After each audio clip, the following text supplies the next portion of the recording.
안녕하십니까. 화생왕 송 대표입니다. 2025년도 6월 9일 오늘 현재 시간 오후 1시 9분 지나고 있습니다.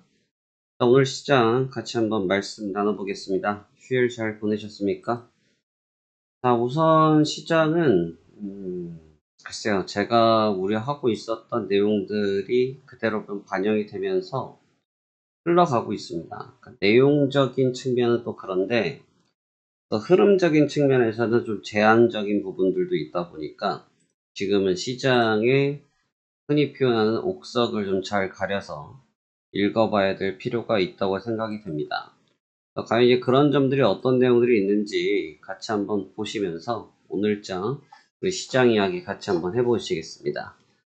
먼저 오늘 새벽에 마감했던 지난 주말에 마감했던 다우지수는 전장 대비해서 1%가 오른 42,762포인트에서 상승 마감했습니다. 나스닥 주가도 전장 대비 1.2%가 올랐고 S&P 500도 1.03%가 오르면서 3대 지수가 모두 고르게 1%급의 상승세를 보여줬습니다. 이렇게만 평가하면 굉장히 긍정적인 평가가 앞서긴 하는데 좀 주목을 해야 될 부분은 내부적인 잡음이 있다. 내부적인 잡음이 있다. 제가 이제 계속 언급을 드리는 부분이 트럼프 대통령이 주가를 컨트롤 좀 하고 있다. 그래서 시장이 좀 약하면 좀 회복적 표현을 많이 단어를 쓰고 시장이 좀 강하면 여기서 더 강하게 하려고 하는 게 아니라 본인이 좀 하고 싶은 발언을 스피킹을 하는데 이 스피커를 해봐야 하면 사실 시장은 별로 좋아하지 않는 내용들이거든요. 그러면 다시 그 내용을 또 한번 되새기면서 흔들어주는 뭐 이런 식의 방식을 계속 쓰고 있습니다.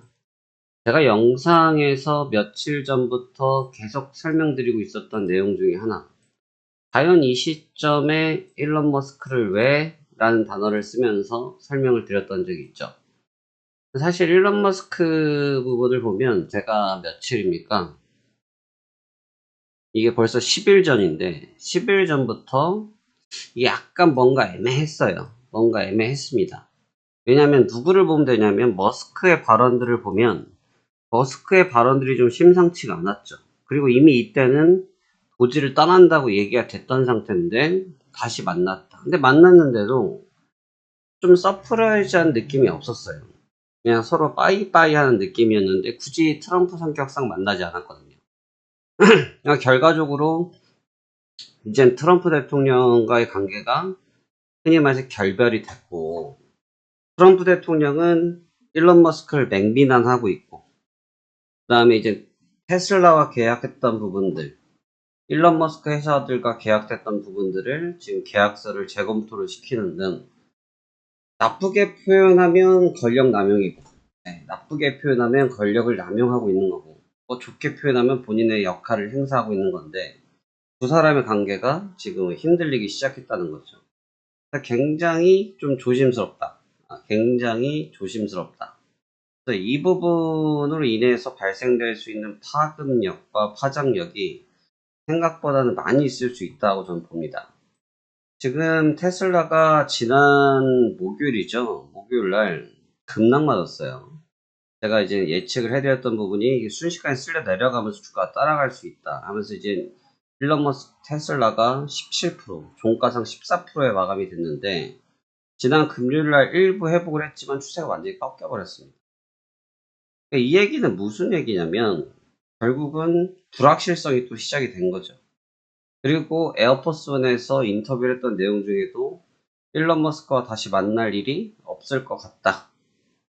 대통령에게 해선 안 될 일을 머스크가 했다. 이런 식으로 강경한 태도를 보였습니다. 물론 이런 와중에 호전적인 표현이 나오면 또 반응을 하긴 하겠지만 우선은 결별 소식이 있는 것은 사실인 것 같다.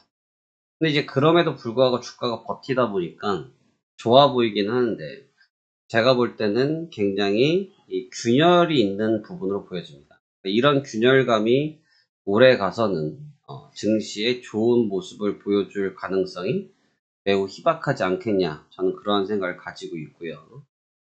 다음에 지금 이제 문제가 되는 게 뭐냐면, 지난주 금요일 날 같은 경우는 경제지표가 나왔는데, 지난주 경제지표 나왔는데, 고용지표가 생각보다는 괜찮게 나오긴 나왔어요. 나오긴 나왔는데, 이게 제가 이제 방금도 말씀드렸지만, 트럼프 대통령이 조금 이게 표현이 좀 잘못하면 이게 아주 욕먹을 수 있는 표현인데, 주가를 컨트롤한다는 느낌을 지울 수가 없는 게, 지난주에 ADP부터 해서 비농 때 지표가 완전히 깨졌잖아요.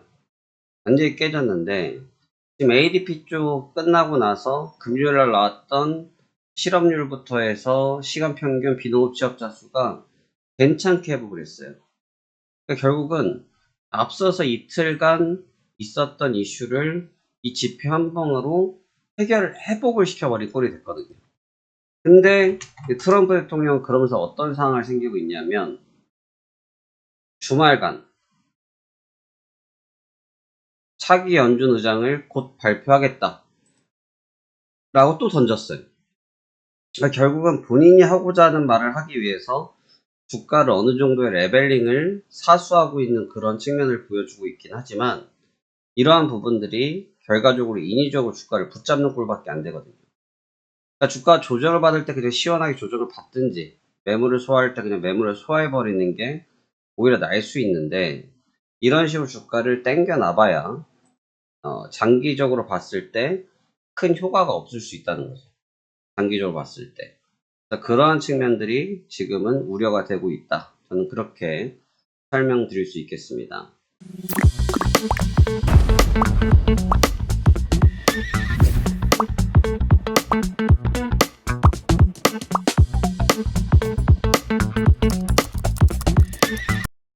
지금의 트럼프 대통령의 행위로 인해서 주가가 지금 잘 버티고 사수하고 있지만, 보시다시피 주가가 박스권 내에서 크게 시세를 형성하지 못하고 있는 것을 봐서는, 조그만한 불협화음이 또 발생될 경우 또 장중 조정 테스트는 계속될 수가 있는데, 아직까지는 시장의 텐션, 흐름이 좋다 보니까 이 부분이 장중 조정으로 끝마치는 경향들이 많이 나타납니다. 하지만 이 부분이 길어졌을 경우에 중기적인 관점에서 시장이 확산될 가능성도 염두할 필요가 있어요. 늘 말씀드리잖아요. 안 좋은 얘기라고 굳이 뺄 필요 없다. 그 부분을 인지하고 접근하는 것이 좋을 수도 있다. 저는 그렇게 늘 말씀드리고 있는데, 그 부분이 바로 이러한 부분들 때문에 그렇습니다. 지금 이제 이번 주 같은 경우는, 지난주는 이제 고용에 관련된 부분이었다고 하면, 이번 주는 이제 생산자, 소비자에 대한 인플레이션에 대한 물가가 스타트가 되는 달입니다. 그러다 보니까 이제 트럼프 대통령이 먼저 선수를 쳐서 파월 연준 의장에 대해서 교체 가능성을 계속 언급하고 있지만, 이미 파월 연준 의장은 임기를 채우겠다고 언급을 한 시점이기 때문에 어느 정도 효과를 발휘할지는 잘 모르겠습니다만, PPI나 관련된 지표들이 연달아 대기 중이죠. 근데 최근 지표에 대한 특징이 뭡니까? 일단 기본적인 베이스가 좋지 못해요.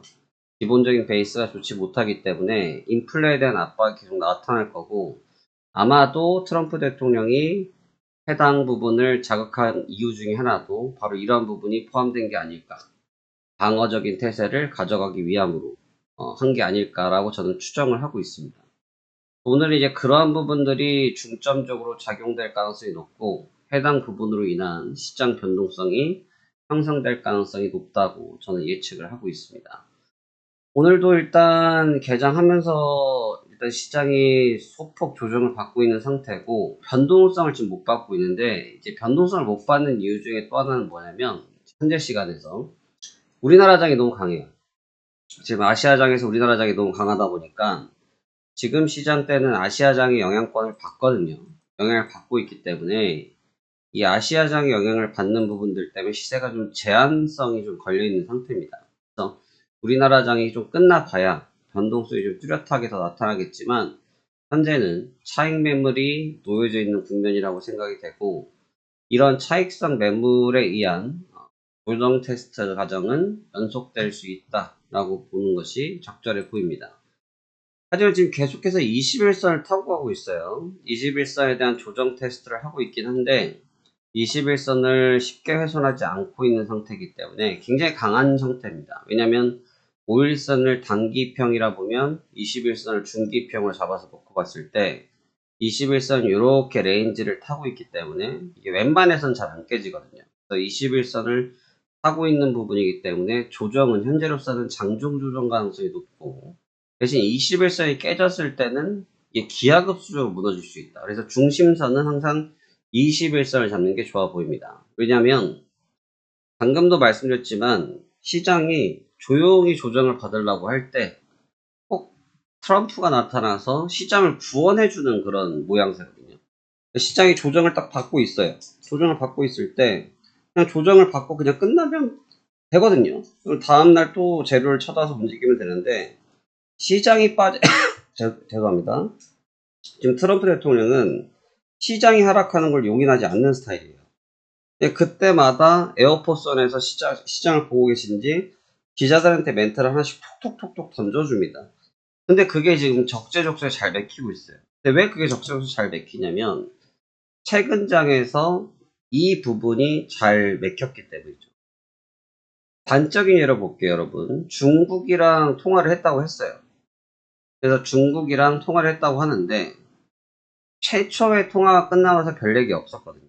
근데 지금 이제 꼭 끼케야 이제 나오는 얘기가 히토류 얘기 나오고 있습니다. 히토류. 그러니까 사실 뭔가 엄청 서프라이즈하게 나타날 것 같지만 막 뚜렷하게 데이터를 갖고 오질 못하고 있어요. 그 얘기즉슨 뭐냐면 트럼프 대통령이 지금은 어떤 확인된 내용보다는 일단 부양의 느낌으로 접근을 하고 있는 거거든요. 이제 그 부분이 효과는 있지만 시점으로 봤을 때 지금 국면에서 매물화 테스트 과정은 피할 수 없을 수 있다. 왜냐하면 써먹을 멘트를 다 써먹으면 이제 더 써먹을 멘트가 없겠죠. 더 써먹을 멘트가 없겠죠. 그래서 그 부분을 염두를 안 할래야 안 할 수가 없는 부분이 될 거라고 보여집니다.